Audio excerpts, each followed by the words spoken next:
And మరికొద్ది రోజుల్లో సంక్రాంతి పండుగకి బాక్స్ ఆఫీస్ అమ్మ మొగుడు రాబోతున్నాడు. ప్రభాస్ గారి గురించి చెప్పాలంటే అసలు ఎంత చెప్పుకున్నా తక్కువే. ఎందుకంటే 500 కోట్ల రికార్డా అది ప్రభాస్ గారి మీదే ఉంది. 1000 కోట్ల రికార్డా అది కూడా ఆయన మీదే ఉంది. 1500 కోట్ల రికార్డా అది కూడా ఆయన మీదే ఉంది. సో ఈసారి రాజా సాబ్ ఎలా ఉంటుంది అనేది మీ ఎక్స్పెక్టేషన్స్కే వదిలేస్తున్నాం. సో హాయ్ గైస్, దేశానికి మంచి చేయండి అంటే ఈ 500 కోట్లు 1000 కోట్లు కాదు. ప్రభాస్ మూవీ వస్తుంది, సంక్రాంతి పండుగకు వస్తుంది కదా. ఈ 500 కోట్లు పెట్టి దేశానికి ఏదో మంచి చేయాలని కానీ ఇదేందో సినిమాలు తీసి హిట్ కావడం హీరో లెక్క కాదు. బట్ నేనేమంటున్నా అంటే హీరో అవును సినిమాలు తీయండి కాదంటలేం, జనాలు కూడా టికెట్లు కూడా తక్కువ ధరకి ఇచ్చేటట్టు చూడాలి కదా.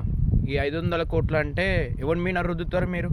ఫస్ట్ ఆఫ్ ఆల్ మీరు ఎవరి మీద రుద్దుతారు? ఈ 500 కోట్లు మన మీదనేగా, ప్రజల మీదనేగా రుద్దేది వాళ్ళు.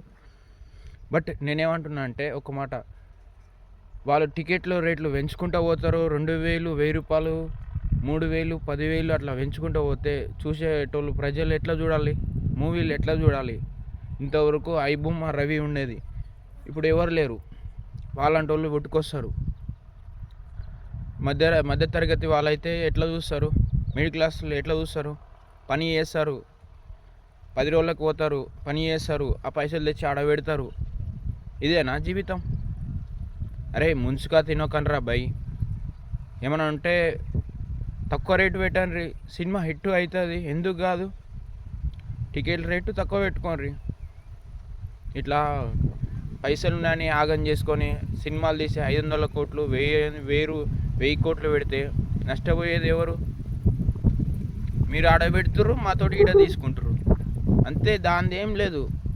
ఇంతకుముందు కేసీఆర్ పెట్టిండు, మాకు అంత ఎంతో సాయం చేసిండు. ఇప్పుడు రేవంత్ రెడ్డి వచ్చిండు, దెంగి తింటుండు. దానికి ఏం చేస్తాం? ఏముందగానే ఒక టైం వస్తుంది. ఆ టైం వచ్చినప్పుడు అబ్బా నేను కూడా ప్రభాస్ ఫ్యాన్నే కాదంటలేను. ఏంటంటే టికెట్ రేట్లు తక్కువ పెట్టుకోండి. ఎందుకు జనాలు ఎందుకు ఇబ్బంది పెడుతుర్రు చెప్పరు మీరు? ఫ్యాన్స్ ఉండాలి, దేవుడు అనేది గుండెల్లో ఉంటాడు. బట్ కాదంటలేం, ఫ్యాన్స్ కోసం ఆ మాత్రం తక్కువ అయ్యాలి. అట్లనే తప్పుగా అంటలేను. హాయ్ ప్రభాస్ అన్న, నమస్తే. నా పేరు విక్కీ. నేనేమంటున్నా అంటే బట్ ఏంటంటే జనాలకి తక్కువ, ఇంతకుముందుకే కేసీఆర్ వచ్చిండు, మనకి పనులన్నీ చేసిండు. ఇప్పుడు రేవంత్ రెడ్డి వచ్చిండు, మొత్తం సంకర్ నాకి దుబ్బి పాడదెంగిండు. మీరు అట్లా అన్ని గానం పైసలు పెట్టి మా మీద రుద్దడం కరెక్ట్ కాదు బ్రో.